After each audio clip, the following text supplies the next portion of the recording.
Good morning friends, welcome to the prelims booster session. So आज क्योंकि बहुत ज़्यादा टॉपिक्स हैं, हमारे 2 दिन के टॉपिक्स इकट्ठे हुए हैं, तो आज हम सिर्फ वो टॉपिक्स डिस्कस करेंगे प्रीलिम्स बूस्टर में यूट्यूब पर जो मुझे लगता है कि आपको समझने में थोड़ी दिक्कत हो सकती है। अदरवाइज़ जो मोस्ट ऑफ द टॉपिक्स हैं वो फैक्ट बेस्ड हैं, तो वो आप आराम से एक बार पीडीएफ में से पढ़ के उसको समझ सकते हो। तो let's start. The first topic is new parliament house. ये टॉपिक आपके आर्ट एंड कल्चर के लिए इम्पॉर्टेंट है, ठीक है। तो 75th ईयर ऑफ इंडिपेंडेंस में आपको पता है कि हमने न्यू पार्लियामेंट हाउस जो है वो इनाग्रेट किया है। तो अगर हम देखें history of old parliament house की, तो उसका डायमीटर 560 फीट था। सर हर्बर्ट बेकर और सर एडवर्ड लुटियंस ने जो है वो मिलकर इसको बनाया था, डिज़ाइन किया था रादर। और ब्रिटेन के जो ड्यूक हैं कनॉट के, उन्होंने जो है फरवरी 12 1921 को फाउंडेशन स्टोन रखा था। और उसके 6 साल के बाद 1927 में जो है इनाग्रेट किया गया था जो हमारी एग्जिस्टिंग पार्लियामेंट को, ओल्ड पार्लियामेंट को। अब जो न्यू पार्लियामेंट है उसका उसके बारे में देखते हैं कि कैसे प्लानिंग की गई। 2012 में जो उस टाइम पर लोकसभा स्पीकर थी मीरा कुमार, उन्होंने कहा कि पार्लियामेंट बिल्डिंग जो है वो रो रही है, उसको एक ऑल्टरनेट कॉम्प्लेक्स की ज़रूरत है। और उस समय की सरकार ने कोई एक्शन नहीं लिया। लेकिन 2015 में जब यही सेम बात स्पीकर सुमित्रा महाजन जी ने मिनिस्टर फॉर अर्बन अफेयर्स को लिखी, तो उस इशू को प्रायोरिटी बेसिस पर लिया गया, एक डिटेल प्लान बनाया गया और बस पार्लियामेंट की बिल्डिंग का फाउंडेशन स्टोन 2020 में दिसंबर में रखा गया। और रिकॉर्ड टाइम के अंदर इसको बनाकर अब जो है इनाग्रेट भी कर दिया गया है। जो न्यू पार्लियामेंट बिल्डिंग है वो रीडेवलपमेंट ऑफ सेंट्रल विस्टा का ही एक लार्जर प्लान का पार्ट है। तो सेंट्रल विस्टा प्रोजेक्ट क्या है? सेंट्रल विस्टा प्रोजेक्ट एक ब्रॉड प्रोजेक्ट है जिसका एक पार्ट है parliament building. Central Vista project एक 3 किलोमीटर स्ट्रेच है न्यू दिल्ली में, जो कि राष्ट्रपति भवन से लेकर इंडिया गेट के बीच में लाई करता है। सेंट्रल गवर्नमेंट जो है इस 3 किलोमीटर के सेंट्रल विस्टा और पार्लियामेंट के जो है स्ट्रेच को रीडेवलप कर रही है और एक कॉमन सेंट्रल सेक्रेटरीट लेकर आ रही है, जो कि सारी मिनिस्ट्रीज़ जो है वहाँ पर अब जो है वो हाउस करेंगी। अभी क्या होता है कि मिनिस्ट्रीज़ अलग अलग जगह पर हैं, कोई नॉर्थ ब्लॉक में है, कोई साउथ ब्लॉक में है, किसी का कहीं और जो है वो ऑफिस है। लेकिन अब जो है पार्लियामेंट नॉर्थ और साउथ ब्लॉक्स जो है उनको डिमोलिश तो नहीं किया जाएगा, बट उसका यूजेज चेंज हो जाएगी। लेकिन कुछ बिल्डिंग्स जो हैं जैसे शास्त्री भवन, कृषि भवन, इनको तो डिमोलिश ही करना पड़ेगा। अब हम देखते हैं न्यू फीचर्स क्या हैं पार्लियामेंट में, हमारे न्यू पार्लियामेंट के।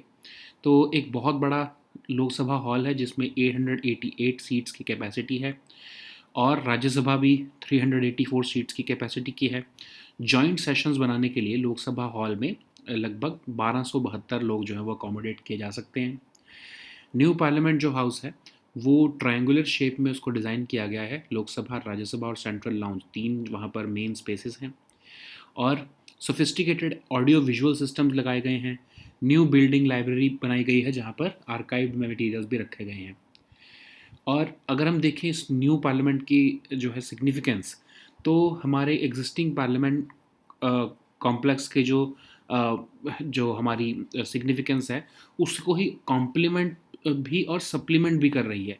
स्पिरिट ऑफ चेंज और कॉन्टीन्यूटी का ये एक तरह से सिग्निफिकेशन है इसकी। और अगर सबसे बड़ा हमारे लिए क्या इसमें अचीवमेंट है कि आत्मनिर्भर भारत का ये जीता जागता एक सिंबल बन चुका है, ठीक है। नेक्स्ट हम टॉपिक देखते हैं जॉइंट चाइल्ड माल न्यूट्रिशन रिपोर्ट 2022। ये आपके सोशल इश्यूज़ के लिए इंपॉर्टेंट है। एक इंटर एजेंसी टीम है यूनिसेफ, डब्ल्यूएचओ और वर्ल्ड बैंक की। उन्होंने जॉइंट चाइल्ड माल न्यूट्रिशन एस्टिमेट्स रिपोर्ट निकाली है 2022 के लिए। अब ये रिपोर्ट कवर कर रही है चाइल्ड माल न्यूट्रिशन को और प्रोग्रेस को ट्रैक कर रही है कि चाइल्ड न्यूट्रिशन के जो टारगेट्स हैं सस्टेनेबल डेवलपमेंट गोल में उसको कैसे अचीव किया जा सकता है। इसमें stunting, overweight, underweight, wasting, severe wasting, इन सबको कवर किया गया है। और अगर हम हाइलाइट्स देखें तो जो चाइल्ड स्टंटिंग जिसका मतलब क्या होता है कि आप जो एक बच्चा है वो अपनी एज के हिसाब से उसकी जो है वो हाइट बहुत कम रह गई है। तो ग्लोबली जो है हम देखें तो स्टंटिंग जो है वो डिक्लाइन हो रही है। इंडिया में भी बहुत ही तेज़ी से डिक्लाइन देखने को मिल रहा है। इसका मतलब क्या है कि न्यूट्रिशन स्टैंडर्ड्स इंप्रूव हो रहे हैं। अगर हम वेस्टिंग देखें, चाइल्ड वेस्टिंग मतलब हाइट के मुताबिक जो है चाइल्ड की जो है वो वेट कम है, क्योंकि वो माल नरिश्ड है। इंडिया में 49% जो है ग्लोबल बर्डन ऑफ वेस्टिंग का वो लाई करता है, और ख़ासकर इसका रीज़न ये है कि मैटरनल माल न्यूट्रिशन है। ठीक है। चाइल्डहुड ओवरवेट मतलब कैलोरी इनटेक इतना ज़्यादा है जितनी एनर्जी रिक्वायरमेंट्स नहीं है। और ओवरवेट की अगर हम परसेंटेज देखें इंडिया में, तो वो 2.8% है। ठीक है। अब इंडिया पे कमेंट देते हुए इस डेटा ने कहा है कि इंडिया ने रिजल्ट बहुत अच्छे दिखाए हैं। अगर हम स्टंटिंग की बात करें, पोषण अभियान और पोषण 2.0 इसकी वजह से जो है एक पॉजिटिव शिफ्ट देखने को मिल रहा है। अब वे फॉरवर्ड भी दिया है उन्होंने। वे फॉरवर्ड में उन्होंने कहा है कि जो 2023 का डेटा ये रिवील कर रहा है कि जो हमने 2025 world health assembly global nutrition targets का जो है टारगेट रखा है वो इनसफिशेंट है, हम अचीव नहीं कर पाएंगे। UN mandated sustainable development goal का भी जो टारगेट है, सिर्फ 1/3 कंट्रीज़ ही ऑन ट्रैक हैं उसको अचीव करने के लिए, जबकि all forms of mall nutrition जो है वो प्रिवेंटेबल है। सिर्फ एक्सेस टू न्यूट्रिशियस डाइट चाहिए होता है, एसेंशियल सर्विसेज चाहिए होती हैं, और पॉजिटिव प्रैक्टिसेस लेकर आने की ज़रूरत है। नेक्स्ट हम टॉपिक देखते हैं state health index. Social issues के लिए ये भी इंपॉर्टेंट है। नीति आयोग की annual state health index report के मुताबिक केरला, तमिलनाडु और तेलंगाना ये टॉप परफॉर्मर्स बनकर सामने आए हैं अमंग द लार्जेस्ट स्टेट्स। अब ये इंडेक्स है क्या? 2017 से नीति आयोग इसको निकाल रहा है। इसमें हर साल यूनियन हेल्थ मिनिस्ट्री और वर्ल्ड बैंक इकट्ठे होकर इस इंडेक्स को बनाते हैं। अब ऑब्जेक्टिव क्या है इस इंडेक्स का? कि स्टेट्स की हिस्टोरिकल परफॉर्मेंस देखनी है, और उसका इंक्रीमेंटल परफॉर्मेंस भी देखना है कि कैसे जो है वो जो है स्टेट्स इसमें प्रोग्रेस कर रही हैं। अब ये इंडेक्स जो है हेल्दी कंपटीशन को जो है ये एनकरेज करता है जो है countries I am sorry states में, और ये एक कॉम्पिटिटिव और कोऑपरेटिव फेडरलिज्म दोनों का ही जो है जीता जाता एग्जाम्पल है। अब अगर हम देखें कि क्या इंडिकेटर्स यूज़ किए जाते हैं इसमें, तो हेल्थ आउटकम्स के इंडिकेटर जो यूज़ किए जाते हैं वो हैं neonatal mortality rate, total fertility rate, sex ratio at birth, immunisation coverage etcetera. और की इनपुट्स या प्रोसेसेस जो इसका डोमेन है उसमें क्या इंडिकेटर यूज़ किए जाते हैं कि स्टेट्स में हेल्थ इंफ्रास्ट्रक्चर कैसा है। ठीक है। और गवर्नेंस और इन्फॉर्मेशन के डोमेन में जो है स्टेट्स लेवल पर देखा जाता है कि क्या जो की पोस्ट्स हैं मेडिकल लेवल पर, स्टेट लेवल पर, वो ऑक्यूपाइड हैं, या फिर चीफ मेडिकल ऑफिसर जैसी जो पोस्ट है उस पर एवरेज ऑक्यूपेंसी स्टेट्स में कितनी है। ठीक है। तो और फंड ट्रांसफ़र करने में कितना टाइम लग रहा है, डेज कितना जो है स्टेट्स में हेल्थ रिलेटेड। तो इन सब के बेसिस पर जो है स्टेट्स को रैंकिंग दी जाती है। तो उसी में ही देखें अगर हम, तो टॉप परफॉर्मर जो हैं वो केरला, तमिलनाडु और तेलंगाना रहे हैं। वर्स्ट परफॉर्मर बिहार, यूपी और मध्य प्रदेश रहे हैं। और राजस्थान, उत्तराखंड और उड़ीसा जो है वो टॉप 3 परफॉर्मर्स बनकर आए हैं अमंग लार्जर स्टेट्स। ठीक है। इंक्रीमेंटल प्रोसेस अगर हम इनकी देखें तो, और स्मॉलर स्टेट्स में त्रिपुरा ने सबसे अच्छा परफॉर्मेंस दिया है। यूटीज़ में लक्षद्वीप ने सबसे अच्छा परफॉर्मेंस दिया है, और सबसे वर्स्ट परफॉर्मेंस दिया है दिल्ली ने। ठीक है। नेक्स्ट हम टॉपिक देखते हैं एंजल टैक्स। ये टॉपिक आपके इकोनॉमी के लिए इंपॉर्टेंट है, हमने डिस्कस भी किया था अभी लास्ट सेशन में इसको। तो फाइनेंस मिनिस्ट्री ने 21 कंट्रीज़ के इन्वेस्टर्स को एग्जेम्प्ट कर दिया है कि वहाँ से अगर आपको इन्वेस्टमेंट आ रही है इंडियन स्टार्टअप्स में, अनलिस्टेड इंडियन स्टार्टअप्स में, तो उस पर एंजल टैक्स नहीं लगाया जाएगा। तो एंजल टैक्स क्या होता है? ये इनकम टैक्स वो इनकम टैक्स है जो कि अनलिस्टेड कंपनीज़ को पे करना होता है जो वो कैपिटल रेज कर रही हैं। क्योंकि हमने कई बार ऐसा देखा है कि कैपिटल के नाम पर इंडिया में ब्लैक मनी जो है वो बिज़नेस में लगाई जाती है, और बहुत ही इन्फ्लेटेड प्राइस पर जो है जो है कैपिटल जो है वो रेज़ की जाती है। मतलब फेयर मार्केट वैल्यू अगर हम देखें शेयर प्राइसेस की उस पर्टिकुलर स्टार्टअप की, तो वो बहुत कम होती है, लेकिन जो इन्वेस्टमेंट में उसको प्राइस मिला होता है वो बहुत ज़्यादा होता है। तो वेल्दी इंडिविजुअल्स के जो है के लिए ये एक रिजॉर्ट बन जाता है कि वो कई बार अपने ब्लैक मनी इसमें पार्क कर देते हैं। तो इसीलिए बजट 2023 के जो प्रपोजल हैं उसमें ये कहा गया था कि एंजल टैक्स जो है वो इम्पोज किया जाएगा। इन्वेस्ट जो है इस बजट से पहले क्या होता था कि एंजल टैक्स जो है वो सिर्फ उन इन्वेस्टमेंट्स पे जो है वो इम्पोज किया जाता था जो कि एक रेजिडेंट इन्वेस्टर जो है वो कर रहा है। ठीक है। लेकिन ये नॉन रेजिडेंट या वेंचर कैपिटल फंड्स के ऊपर जो है ये एंजल टैक्स एप्लीकेबल नहीं होता था। और अगर domestic investors government recognise startups में इन्वेस्टमेंट करें तो उनके ऊपर भी टैक्स नहीं होता था, ठीक है। लेकिन इस बजट में ये क्या चेंज किया गया कि अब फॉरेन इन्वेस्टर्स भी अगर इंडिया में इन्वेस्ट करेंगे अनरिकॉग्नाइज स्टार्टअप्स में तो उनको ये एंजल टैक्स जो है उस इन्वेस्टमेंट पर देना पड़ेगा। तो स्टार्टअप जो है जब फंडिंग रेज करता है फॉरेन इन्वेस्टर से तो उसको भी एक इनकम की तरह जो है वो ट्रीट किया जाएगा और टैक्सेबल माना जाएगा, ठीक है। अब लेकिन बहुत सारी एग्जाम्पशंस दे दी गई हैं। कोई आपको एंजल टैक्स पे करने की ज़रूरत नहीं है अगर इन्वेस्टमेंट जो है वो गवर्नमेंट रिकॉग्नाइज स्टार्टअप में हो रही है, ठीक है। जो DPIIT रजिस्टर्ड स्टार्टअप है अगर उसमें कोई इन्वेस्टमेंट हो रही है तो कोई एंजल टैक्स की ज़रूरत नहीं है। और भी एग्जाम्पशंस दिए गई हैं, जैसे अगर कोई एंटिटी जो इन्वेस्टमेंट कर रही है इंडिया में वो कैटेगरी 1 फॉरेन पोर्टफोलियो इन्वेस्टर की तरह से सेबी पे रजिस्टर्ड है, जैसे कि sovereign wealth funds, central banks, government agencies. और क्योंकि इनका बहुत ही लो रिस्क प्रोफाइल होता है, बहुत कम चांस है कि ये ब्लैक मनी पार्क करेंगे इंडिया में, तो उसकी वजह से जो है इनको एग्जाम्पशन दी गई है। Pension funds, endowment funds, pooled investment vehicles, ठीक है। और या फिर अब जो न्यू एक एग्जाम्पशन डाली गई है वो है कि इन 21 स्पेसिफाइड नेशंस के भी इन्वेस्टर्स अगर इंडिया में इन्वेस्ट कर रहे हैं तो भी जो है उनके एंजल टैक्स पे करने की ज़रूरत नहीं है। नेक्स्ट हम टॉपिक देखते हैं राइस फोर्टिफिकेशन। ये टॉपिक आपके साइंस सोशल इश्यूज़ के लिए इंपॉर्टेंट है। तो इंडिया की जो पायलट स्टडीज़ हैं राइस फोर्टिफिकेशन पे वो ये शो कर रही हैं कि न्यूट्रिशनल अनीमिया को रिड्यूस किया जा सकता है। प्रिवेलेंस ऑफ अनीमिया जो है अमंग स्कूल चिल्ड्रन उसमें कम एक तरह से बहुत सिग्निफिकेंट ड्रॉप देखने को मिला जब हमने राइस फोर्टिफिकेशन की आयरन से और अदर मिनरल से as per United Nations report. तो राइस फोर्टिफिकेशन होती क्या है? ये एक ऐसा प्रोसेस है जिसमें फोर्टिफाइड राइस कर्नल जो हैं वो ऐड किए जाते हैं और इसमें iron, folic acid, vitamin B12 जो है नॉर्मल राइस में डाला जाता है 1:100 के रेशियो में। फोर्टिफाइड राइस जो है वो ट्रेडिशनल राइस की तरह ही होता है टेस्ट में, अरोमा में, टेक्सचर में, लेकिन इसको राइस मिल्स के में जाकर जो है मिलिंग ऑफ राइस का टाइम पे ये फोर्टिफिकेशन की जाती है।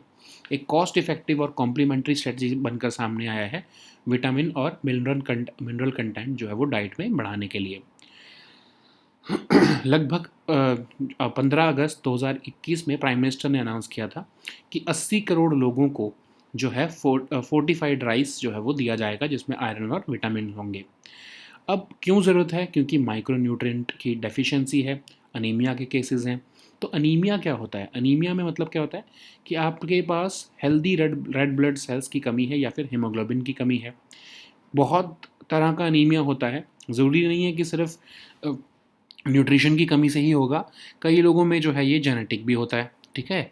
तो बहुत से जो जैसे जेनेटिक केसेस हैं उनको तो हम प्रिवेंट नहीं कर सकते, लेकिन जो डाइट से रिलेटेड जो अनीमिया है, जो मतलब न्यूट्रिशन अच्छा नहीं मिला उसकी वजह से अनीमिया हुआ, उसको हम प्रिवेंट कर सकते हैं iron, vitamin B12, vitamin C और फॉलेट की जो है वो सप्लीमेंटेशन देकर, ठीक है। So now let us see all these topics in English. So the first topic is new Parliament House. This topic is important for your art and culture section. So on the occasion of 75th year of independence, India has inaugurated its new Parliament House recently. So for that we have to understand the history of old Parliament House also. So that building was it having a diameter of rather that building is having a diameter of 560 feet, and it was designed by Herbert Baker and Edward Lutyens. And in 1921, British Duke of Connaught laid the foundation stone of that Parliament House in February 1921. And the inauguration of that parliament was held in 1927 to mark the opening of that building. So, how come this new parliament came? In 2012, the then Lok Sabha Speaker Meera Kumar stated that Parliament building was weeping and it needs an alternative complex. So in 2015, a similar sentiment was conveyed by Speaker Sumitra Mahajanji to the Minister of Urban Affairs, and this issue was then taken up on priority by the current government. So a detailed plan was laid, and the foundation stone of this new parliament was laid in December 2020. So this new parliament building is part of a larger plan of redevelopment of Central Vista. So the Central Vista project, it is the broad project, and the parliament building is just a part of that project. So what is this Central Vista project? So this is a 3 kilometer stretch at the heart of New Delhi, and it runs from Rashtrapati Bhavan to India Gate. And the central government is redeveloping this entire stretch. And this now with the government of India will have a common central secretariat, which will be constructed for all ministries currently, but they are currently spread over several buildings across Delhi. So the existing Parliament House, North Block and South Block, they will not be demolished, but their use will be changed, of course. And the rest of the buildings which have come up after 1947, including Shastri Bhavan and Krishi Bhavan, they are likely to be demolished. So, what are the new features of Indian Parliament? So, of course, it is a very spacious one. It has a larger Lok Sabha hall with a capacity of about 888 seats. For joint sessions, also, Lok Sabha hall may accommodate up to 1272 seats. There is a the this Parliament building is designed in a triangular shape, and it consists of Lok Sabha, Rajya Sabha, and a central lounge. This new building will have large committee rooms. This will be equipped with latest audio visual systems, and there is a new building library in this Parliament building, which will serve the members with uh, archived material also.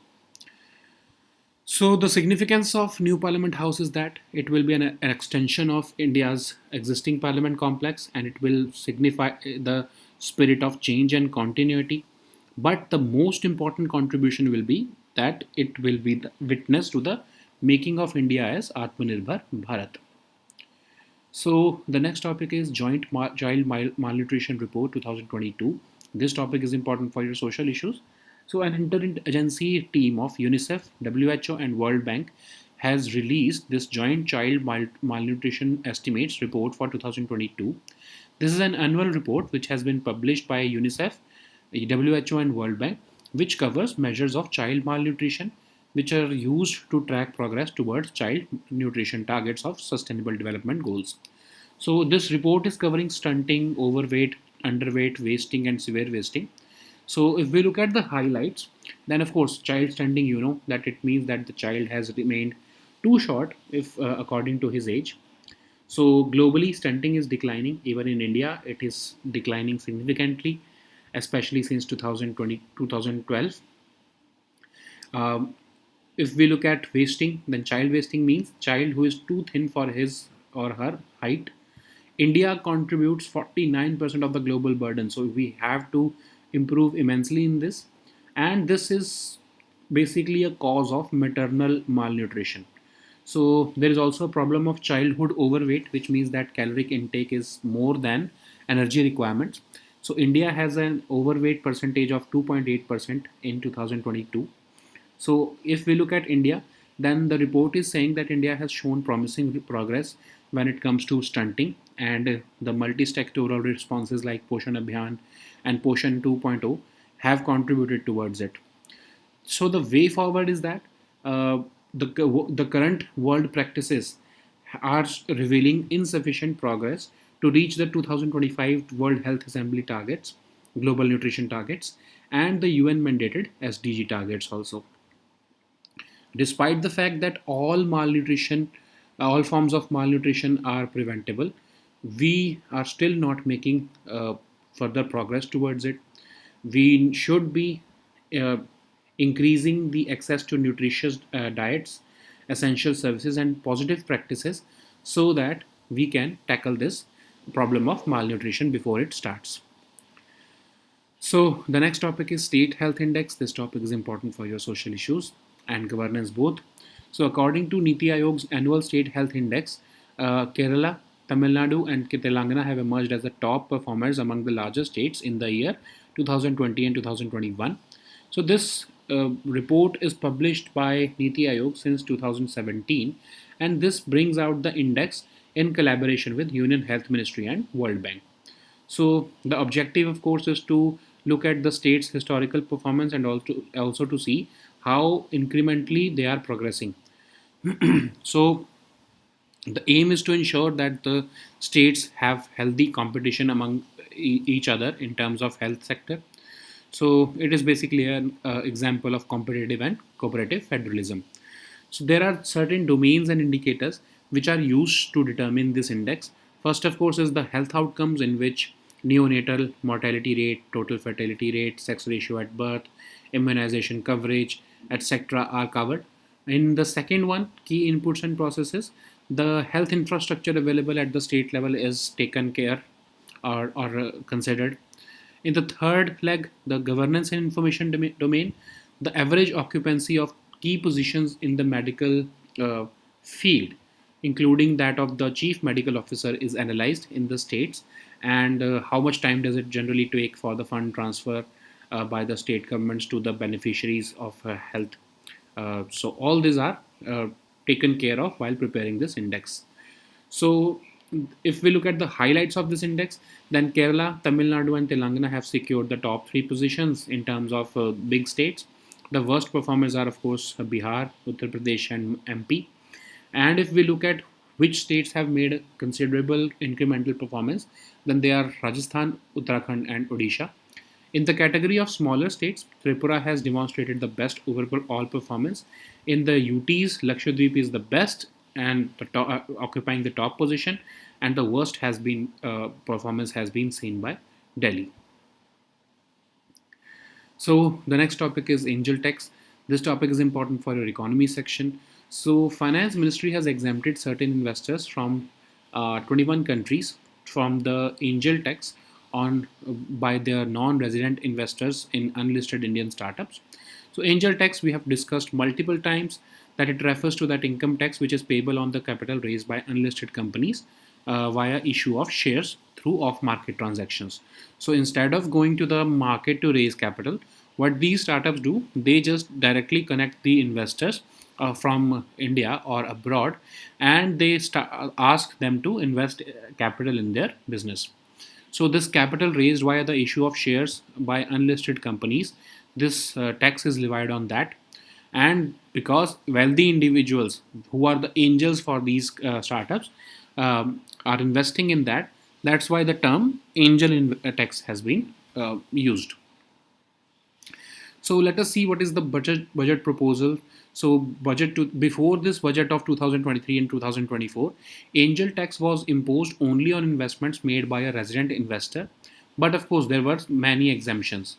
Okay, so like this was not applicable on any non-resident or venture capital funds investing in Indian startups. Also, the domestic investors who are investing in Indian startups could be exempted from this angel tax if they are investing in government recognized startups. So, but the 2023 and 2024 budget has introduced certain changes with Section 56(2) of the Income Tax Act. Now, even the foreign investors who are investing in Indian startups will be covered under this angel tax. But if in case they are investing in the government recognized startups, then of course they are exempted. The similar provision is there for domestic investors also, and the government has even notified even more exempted categories who will be exempted from angel tax. First, of course, is those foreign portfolio investors like sovereign wealth funds, central banks, government agencies who are registered with SEBI as Category 1 foreign portfolio investors. They, because they have a relatively low risk profile, they will not be, of course, pushed to pay angel tax. Similarly, pension funds, endowment funds, and other pooled investment vehicles, they will also be exempted from it. And the residents of 21 specified countries, if they are investing in India, then also, of course, they will be exempted from angel tax provisions. Okay. So the next topic is rice fortification. This topic is important for your social issues. So India's pilot studies on rice fortification has showed that nutritional anemia could be reduced, and it has seen we have seen a significant drop in the prevalence of anemia among school children according to the UN report. So what is rice fortification? Rice fortification means that you are adding fortified rice kernels to the normal rice which contains micronutrients like iron, folic acid, vitamin B12 to normal rice in the ratio of 1 is to 100. So fortified rice is nearly identical to traditional rice, and this process is done in the rice mills at the time of milling of rice. So it is a cost-effective and complementary strategy to increase vitamin and mineral content in diets. And this was announced in 2021 by the Prime Minister that over 80 crore people will be fed with rice fortified with iron and vitamins to combat the problem of anemia and other micronutrient deficiency diseases. So, what is anemia? Anemia is basically not having enough healthy red blood cells or hemoglobin. It is not. It does not happen just because of low nutritious diet, but it can happen with certain genetic disorders also. So, of course, that's why we cannot treat all types of anemia, or we cannot prevent all type of anemia. But if there is anemia because of nutritional deficiencies, then of course it can be treated by accommodating a healthy diet, which includes iron, vitamin B12, vitamin C, and folate. Okay, so these were our topics today. Uh, from tomorrow, we will continue as usual with our prelims booster series. Until then, goodbye and take care.